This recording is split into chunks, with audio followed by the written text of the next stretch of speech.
भारतीय संस्कृति की, सत्य सनातन धर्म की, सत्य सनातन धर्म की। एक बार सभी जन कमर सीधी करके दोनों हाथ गोदी में, ध्यान मुद्रा, सरल आसन के क्रम में अपने आप को थोड़ा एकाग्र करते हुए आपका जो त्रिनेत्र बिंदु है, आज्ञा चक्र जिसको कहते हैं, उसका ध्यान करते हुए एक बार सभी जन आंखें अपनी बंद करें। आंखें बंद और अपने आज्ञा चक्र का ध्यान करते हुए अगर नित्य प्रति कम से कम 5 मिनट भी अगर आप लोगों ने अगर ये प्रक्रियाएं करना प्रारंभ कर दिया, कुछ मत कीजिएगा मंदिर में बैठ करके, बस केवल 5 मिनट बैठ के अपने आज्ञा चक्र का ध्यान करते हुए आपके जितने भी देवी देवता हैं, आप जिसको सबसे अच्छा मानते हैं, आप उसका ध्यान कीजिएगा। लेकिन एक बात का विशेष ध्यान रहे कि वह जो श्रेष्ठ हो जिसका आप ध्यान करते हो। ऐसा नहीं कि आपका ध्यान किसी जानवर पे ज़्यादा आपको प्यारा है या कोई ऐसा व्यक्ति आपको प्यारा है कि आप उसी का ध्यान करने लग गए। तो ध्यान की एक विशेषता है कि आप जिसका ध्यान करेंगे उसी तरीके की आपकी प्रवृत्ति बनती चली जाएगी। तो इसलिए कहते हैं कि अपने से श्रेष्ठ का ध्यान करना चाहिए, अपने से जो उस परब्रह्म परमात्मा का स्वरूप है हमको उसका ध्यान करना चाहिए। और अभी हम गायत्री महामंत्र यहाँ से प्रारंभ करेंगे, बोलेंगे। तो गायत्री मंत्र का जो देवता है वो सूर्य देवता है। सूर्य तेजस्विता, ओजस्विता और वचस्विता हमको प्रदान करता है। और अपने आज्ञा चक्र पे उगते हुए सूर्य का ध्यान करते हुए हमारे साथ साथ आप सभी जन एक बार गायत्री महामंत्र सभी लोग बोलेंगे। बच्चे भी कमर सीधी करके बैठे हैं, दोनों नेत्र बंद, कमर सीधी, और गायत्री महामंत्र हमारे साथ साथ।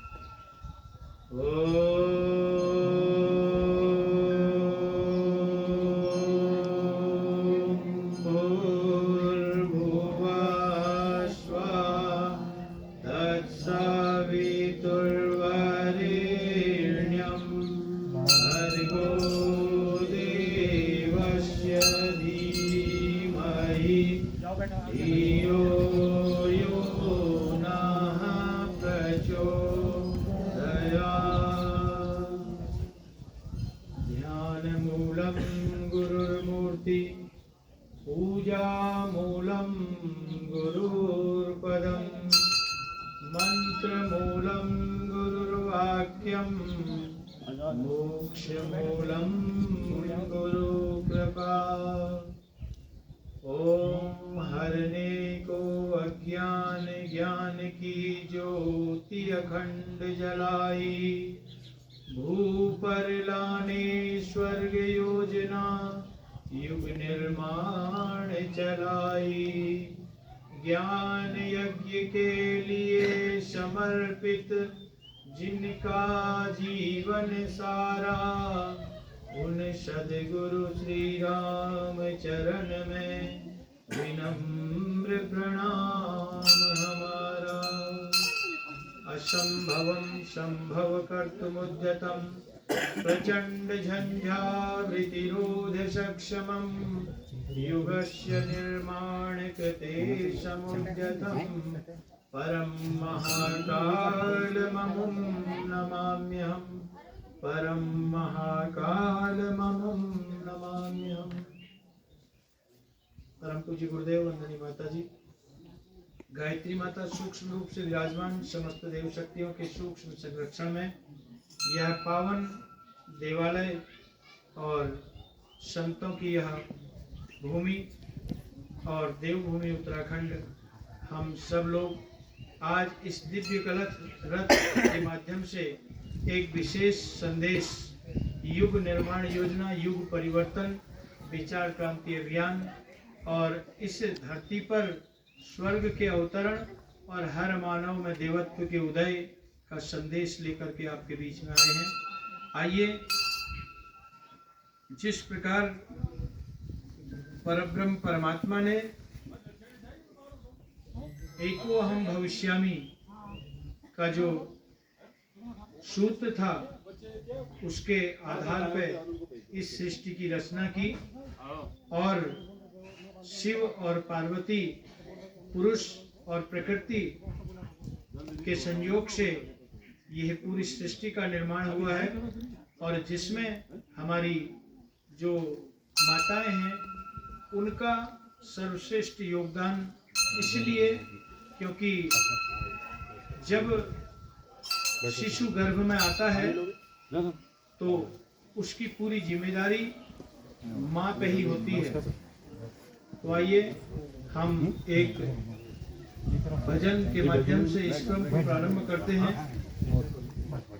कि आज का युग दिन प्रतिदिन उन्नति करता जा रहा है। नई नई टेक्नोलॉजी और नई नई कृतियां इस समाज में बनती चली जा रही हैं, लेकिन कहते हैं कि जितना साधन हम अपनी सुख सुविधाओं के लिए एकत्र करते हैं तो समस्या भी उतनी तेजी से ही हमारे सामने खड़ी रहती है। तो इसलिए हम उस समस्या का समाधान किस प्रकार से हो, कैसे निराकरण हो, इसके बारे में चर्चा करेंगे। आइए इस भजन के माध्यम से हम सबसे पहले सब लोग हमारे साथ साथ में ताली बजाते हुए ये भजन दोहराएंगे ना। सभी लोग ताली बजाते हुए, अब तो बच्चे भी हैं, बच्चे ताली मिला करके बजाएंगे, ठीक है बच्चों? हाँ, और गाना भी दोहराना है आप लोगों ने। बोलिए भारत माता की। उठो देवियों प्रगतिशील युग तुम्हें जगाने आया है, तुम में रचना शक्ति अपरिमित याद दिलाने आया है। हीन भावना छोड़ो मन में, साहस का संचार करो, खुद ही आगे बढ़ना सीखो, खुद अपना उद्धार करो। कि दुनिया आगे बढ़ती जाए, कि दुनिया आगे बढ़ती जाए, रहे क्यों पीछे नारी रे। कि दुनिया आगे बढ़ती जाए, रहे क्यों पीछे नारी रे, रहे क्यों पीछे नारी रे, रहे क्यों पीछे नारी रे। कि दुनिया आगे बढ़ती जाए, रहे क्यों पीछे नारी रे। कि दुनिया जो से, कि दुनिया आगे बढ़ती जाए, रहे क्यों पीछे नारी रे।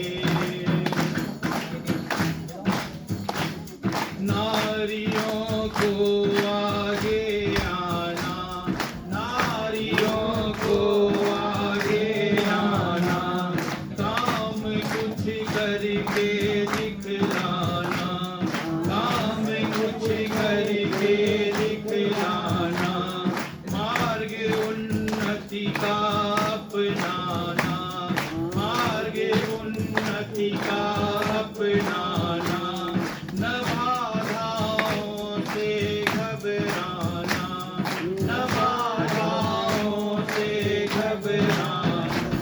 समझ ले मिलजुल कर हम आज, समझ ले मिलजुल कर हम आज, हमारी जिम्मेदारी है।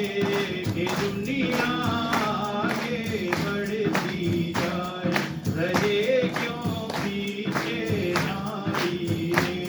कि दुनिया आगे बढ़ती जाए, रहे क्यों पीछे। करें आओ अपना निर्माण, करें आओ हम नव निर्माण, व्यक्ति का करें चलो उत्थान,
रे, रहे क्यों पीछे नारी रे, रहे क्यों पीछे नारी रे, ये दुनिया आगे बढ़ती रहे क्यों पीछे नारी रे, ये दुनिया आगे बढ़ती रहे क्यों पीछे नारी रे। बोलिए भारत माता की, बोलिए नारी शक्ति की। बस भजन तो सुना, बड़ा अच्छा लगा होगा ना कि नारियों को आगे लेकिन आज की कुछ नारियां इतनी आगे चली गई हैं कि उनको पीछे खींचना बड़ा मुश्किल हो गया है कि नहीं। वो इतने आगे बढ़ चुके हैं तो पीछे खींचना बड़ा मुश्किल हो गया है। किसके लिए, किस कारण से? दुर्बुद्धि के कारण से। दुर्बुद्धि के कारण से कि हमारे समाज में कुछ ऐसी विकृतियां आ गई हैं कि जिसमें ये तो नहीं कहना चाहिए कि नारी का ही दोष है, लेकिन कुछ हद तक नारी भी इसमें कहीं ना कहीं जो है उसका भी नाम है। तो इसलिए हमको अपनी सीमा पर रह करके, अपनी अनुशासन में रह के, अपनी मर्यादा में रह करके ही साथ में आगे बढ़ना है। और हमारी तो संस्कृति की पहचान ही नारी से है। हमारे तो देवी देवताओं का नाम भी आगे शक्ति और पीछे, आगे नारी और पीछे शक्ति का नाम है। तो इसलिए पहले नारी का नाम कि राधा कृष्ण शिव पार्वती सीता राम, तो ये सब मर्यादित हैं और इसीलिए आगे से शक्ति है और फिर पुरुष है। तो आइए हम जिस उद्देश्य के लिए आज यहाँ पे आए हैं, धर्म तंत्र से लोक शिक्षा, परम पूज्य गुरुदेव ने ये जो मिशन बनाया है, ये इसकी स्थापना ही इसीलिए की है कि हम इस धर्म तंत्र के माध्यम से लोक शिक्षण करें। कि आज जो हमारे समाज की दुर्गति केवल विचारों के कारण हुई है, केवल अपनी जीवन शैली अव्यवस्थित होने के कारण हुई है, तो किस प्रकार से उसको सुव्यवस्थित बनाया जाए, किस प्रकार से उसको उसी क्रम में लाया जाए कि जो हमारी पहले की जो संस्कृति थी, प्राचीन जो संस्कृति थी, अपनी अपनी मर्यादा, अपने अपने अनुशासन पे जो कार्य करते थे, उस क्रम को हम पुनः जीवंत और जागृत बनाए रखें। इस क्रम के लिए हम लोग आप सब लोगों को बताने के लिए आए हैं।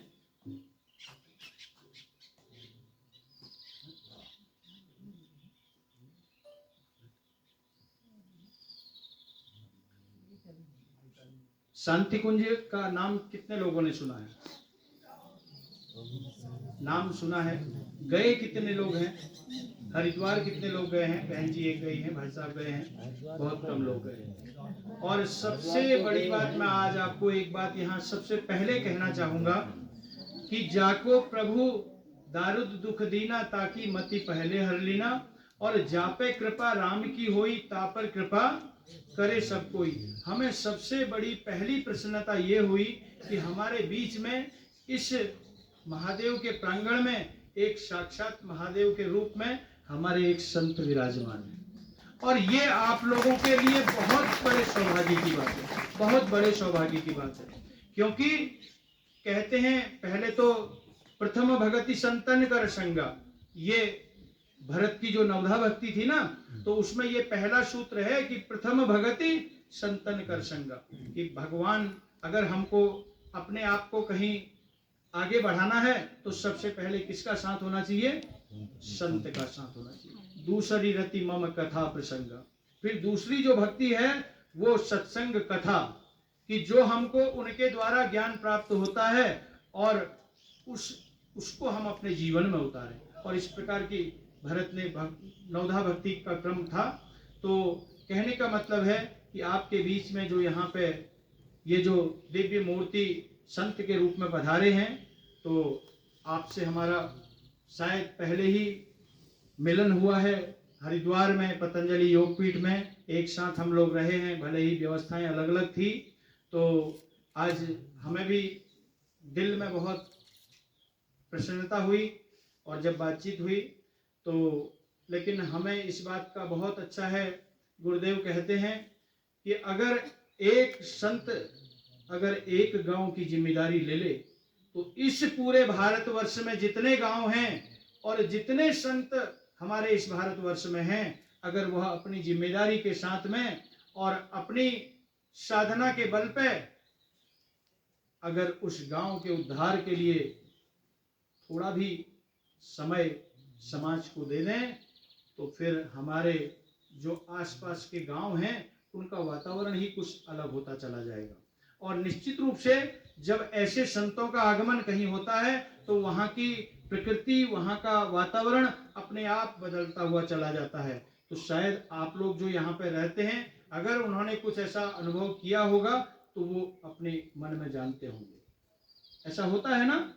हाँ, तो इसलिए हमारा ये दायित्व है कि हम उनकी सेवा में, हम उनको किसी प्रकार का कोई, हालांकि उनका तो जीवन, जब संन्यास का मतलब है कि सब कामनाओं का न्यास कर दिया, जो त्याग कर दिया, तो फिर उनके लिए कोई क्षण ऐसा नहीं है कि हमको कहीं से क्या कहते हैं कुछ सुख मिल जाए, कुछ सुविधा मिल जाए, कुछ खाने को मिल जाए। वो तो हर परिस्थिति में अपने आप में मस्त हैं, अपने आप में वो है। लेकिन क्या है कि यह जो शरीर है पंच तत्व का बना हुआ, तो इस शरीर के माध्यम से साधना करने के लिए हमें कुछ न कुछ आवश्यकता जरूर पड़ती है। तो उन तमाम सारी चीज़ों की हमें सुविधा व्यवस्था हो जाए तो फिर कार्य करने में और साधना करने में अच्छा आनंद आता है।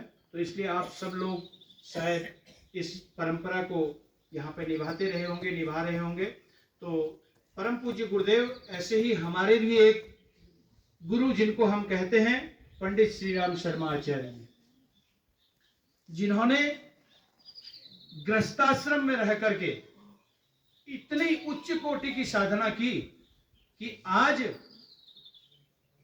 ऐसा शायद कोई गृहस्थी होगा कि जिसने, एक गृहस्थी की कहानी आती है महाभारत में, किसकी? सुधनवा की नाम सुना है आप लोगों ने?